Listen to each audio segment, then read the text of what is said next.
വേദനിക്കുന്നുണ്ടോ? ഏയ്, ഞാൻ അത്ര കളവിയൊന്നും അല്ല. അയ്യോ, മാഡം കിളവിയാണെന്ന് കരുതി ചോദിച്ചൊന്നുമല്ല. എപ്പോഴും കാറിൽ പോകുന്നവർക്ക് കുറച്ചു ദൂരം നടക്കുമ്പോ തന്നെ കാല് വേദനിക്കില്ലേ, അതുകൊണ്ട് ചോദിച്ചതാ. മാഡത്തിന് സമ്മതാണെങ്കില് മാഡത്തിന് ഈ സൈക്കിളിലിരുത്തി ഞാൻ അവിടെ എത്തിക്കാം. നല്ല ഐഡിയ. പക്ഷേ വേണ്ട, എങ്ങാനും ഉരുണ്ടുപേരണ്ട് വീണാലോ? വീഴൊന്നുമില്ല. ഈ സൈക്കിളില് ഞാൻ എന്റെ അമ്മയെ എവിടെയൊക്കെ കൊണ്ടുപോയിട്ടുണ്ടെന്നറിയോ? കുട്ടിയുടെ അമ്മയും ഹോസ്റ്റലിൽ താമസിക്കുന്നുണ്ടോ? ഹോസ്റ്റലല്ല, നാട്ടില്. അമ്മയ്ക്ക് ഹോസ്റ്റലൊന്നും താമസിക്കാൻ പറ്റില്ല. എനിക്കും ഹോസ്റ്റലിൽ താമസിക്കുന്ന ഇഷ്ടമല്ല. വേറെ നിവർത്തിയില്ലാത്തോണ്ട് താമസിക്കുന്നതാ. കുട്ടിക്ക് എന്താ ഹോസ്റ്റലിൽ താമസിക്കാൻ ഇഷ്ടമല്ലാത്തത്?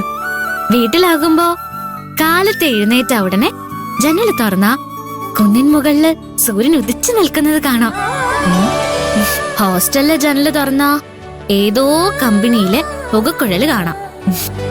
എന്റെ നാടിന്റെ മണവും ഈ ടൗണിന്റെ മണവും വേറെ വേറെയാ. കുട്ടി ഒരു നാട്ടിൻ പുറത്ത് ജനിച്ചു വളർന്നവളാണെന്ന് അർത്ഥം. ആ ടൗണിൽ ആർക്കും ആരോട് സ്നേഹമില്ല. എല്ലാവരും സ്വന്തം കാര്യം മാത്രമേ നോക്കൂ. അത് കുട്ടി പറഞ്ഞത് 100% സത്യമായ കാര്യം. കുട്ടിക്ക് പകരം വേറെ ആരെങ്കിലും ആണ് ആ വഴിക്ക് വന്നിരുന്നതെങ്കിൽ ആ ഗർഭിണിയെ ഒന്ന് ശ്രദ്ധിക്ക പോലും ചെയ്യാതെ അവനവന്റെ പാട് നോക്കി പോകുമായിരുന്നു. എനിക്കത് പറ്റില്ല മാഡം. ആരെങ്കിലും കരയുന്ന കണ്ട എനിക്ക് അറിയാത്ത ആളാണെങ്കിൽ പോലും എന്റെ കണ്ണ് നിറയും. ഈ മനസ്സ് നഷ്ടപ്പെടാതെ സൂക്ഷിച്ച കുട്ടി ഒരുപാട് ഉയരങ്ങളിലെത്തും. അല്ല, മാഡത്തിന്റെ മോളുടെ പേരെന്താ? ചിന്നു. ചിന്നുവോ?